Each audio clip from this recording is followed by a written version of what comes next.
এই জন্য আবার পক্ষ থেকে ধন্যবাদ জানাচ্ছি। চমৎকার একটি আয়োজন নিঃসন্দেহে বলা চলে। এখন আবারও মেল্লাত একের পর এক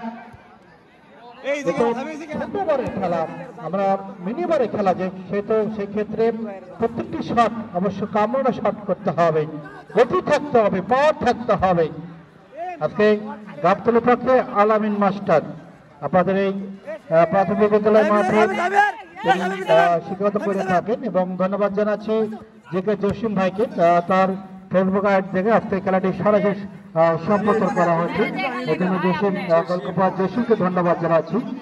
কে জসিম এই আইডি থেকে আপনার শুধু আজকেই মাঠে না কয়েকটি জেলাতে জসিম গোলরক্ষক দায়িত্ব পালন করে থাকেন। নিয়মিত সরদার ফুটবল একাডেমির গোলরক্ষক দায়িত্ব পালন করে থাকেন এই জসিম। আজকে জসিম গোলরক্ষক দায়িত্ব পালন করছেন চমৎকার ভাবে।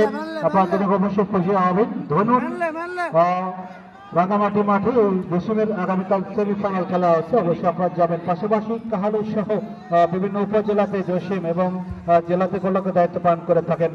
গতকালকে মেগা সাপাহাট মাঠে চমৎকার পারফরমেন্স করেছেন, কিন্তু ব্যাটলাক আসলে গোলের খেলা তার দল জয়লাভ পরাজয় বহন করেছেন। সেই জসিমের কে আইডি থেকে আজকে খেলাটি সম্পন্ন হয়েছে। বদলে এখন আমি আর বিদায় নিয়ন্ত্রণে আছে কিন্তু ব্যাট ফেলে মিল্লাত হামিদ, এটা তার ভুল পাস। আবারও সেই শাহিদ থেকে যখন চিল্লট তখন অবশ্যই সহ্য খেলোয়াড় বাধা দিচ্ছেন ওখানে বিজয়। এটা ট্রাই অবশ্যই সরাসরি টাচ লাইনে সীমানার বাহিরে সুমনিক খেলার ফলাফল আবারও দেখা যাচ্ছে আপনাদের মাঝে। কাহালু সুমন ফুটবল একাডেমি 0, পক্ষান্তরে গাবতলী ফুটবল একাদশ 0। আবারও মাইক্রোফোন আমাদের রয়েছে মুছামিয়াকে।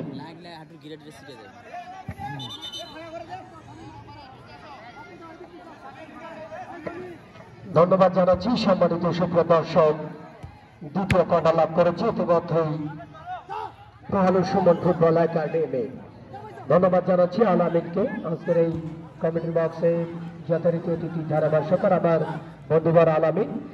সেক্ষেত্রে সুপ্রিয় দর্শক শ্রমিক কাউন্টার অ্যাটাকে মাঠ প্রান্তে সেক্ষেত্রে অনেকটা বল প্রতিপক্ষ সুমন ফুটবল একাডেমি কাহালু সোহান এগুলো কিন্তু আক্রমণে ছিলেন, সেক্ষেত্রে বল চলে গেল, ব্যালেন্স রক্ষা করতে পারেনি। যাত্রায় লজিক বাড়িয়ে দিয়েছেন স্বামী, সেখান থেকে মাইনাস বাড়িয়ে দিয়েছেন মানিক। আবার স্বামী ভয়ের মধ্যে দেয়া নেয়া কি করবেন তিনি, বাড়িয়ে দিয়েছেন সীমান্তকে।